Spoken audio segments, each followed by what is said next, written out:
শিল্প উপদেষ্টা বলেছেন আগামীকাল সব পোশাক কারখানা খোলা থাকবে।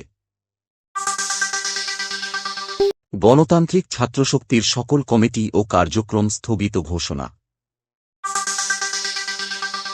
বোর্ড সভাপতি ক্রিকেটারদের বৈঠকে তামিমের ভূমিকা নিয়ে বিস্তারিত জানালেন। কক্সবাজার সৈকতে তরুণীদের হেনস্থায় লাঠি হাতে যুবক গ্রেপ্তার। খুনের হুমকি ও ৫ লাখ রুপি আত্মসাতের অভিযোগ স্বীকার করলেন সুনিধি। এতক্ষণ শুনছিলেন শিরোনাম, এবার বিস্তারিত। অন্তর্বর্তী সরকারের শিল্প উপদেষ্টা আদিলুর রহমান খান জানিয়েছেন, আগামীকাল দেশের সব পোশাক কারখানা খোলা থাকবে। অস্থিরতা হলে বিশেষ ব্যবস্থা নেওয়া হবে এবং কারখানা বন্ধ রাখার চেষ্টা করলে তা খেয়াল রাখা হবে। বিজিএমইএ ভবনে অনুষ্ঠিত মতবিনিময় সভায় এ কথা বলেন তিনি।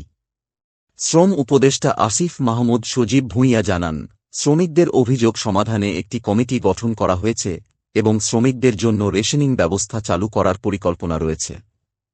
তবে অস্থিরতা সৃষ্টিকারীদের বিরুদ্ধে কঠোর ব্যবস্থা নেওয়া হবে। গণতান্ত্রিক ছাত্রশক্তির সকল কমিটি ও কার্যক্রম স্থগিত করার ঘোষণা করা হয়েছে। গতকাল রাতে সংগঠনের ফেসবুক পেজে এ সিদ্ধান্ত জানানো হয়। গণতান্ত্রিক ছাত্রশক্তির নেতারা আন্দোলনের সময় ছাত্র রাজনীতি নিষিদ্ধের দাবি জানিয়েছিলেন এবং বর্তমান পরিস্থিতিতে তারা বিতর্ক এড়াতে এই সিদ্ধান্ত নিয়েছেন। ঢাকা বিশ্ববিদ্যালয়ে ক্লাস পরীক্ষা বন্ধ থাকায় শিক্ষার্থীরা ছাত্র রাজনীতি নিষিদ্ধের দাবি তুলেছে।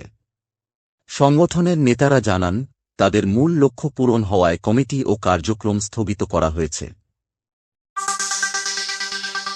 বিসিবি সভাপতি ফারুক আহমেদ জানান, গত পরশু সন্ধ্যায় বিসিবি কার্যালয়ে বিপিএলের পারিশ্রমিক নিয়ে জাতীয় দলের কয়েকজন ক্রিকেটারের সঙ্গে বৈঠক হয়েছে। ক্রিকেটাররা স্বতঃপ্রণোদিত হয়ে বিপিএল সঠিকভাবে আয়োজনের প্রস্তাব দিয়েছেন। বৈঠকে তামিম ইকবালও উপস্থিত ছিলেন। ফারুক আহমেদ বলেন, তামিম এখনও আনুষ্ঠানিকভাবে অবসর নেননি, তবে তিনি ক্রিকেটার হিসেবেই বৈঠকে এসেছিলেন। তিনি উল্লেখ করেন, ক্রিকেটারদের বোনাসের কিছু অংশ বন্যায় ক্ষতিগ্রস্তদের জন্য দান করা হবে।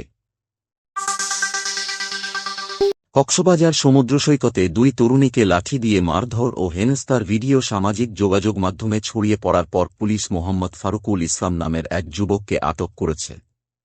ফারুকুল সহ কয়েকজন যুবক 11 সেপ্টেম্বর রাতে সৈকতে নারীদের হেনস্থা করেছেন বলে জানা গেছে। আটক ফারুকুল ইসলাম চট্টগ্রামের বাসিন্দা এবং মাদ্রাসা ছাত্র।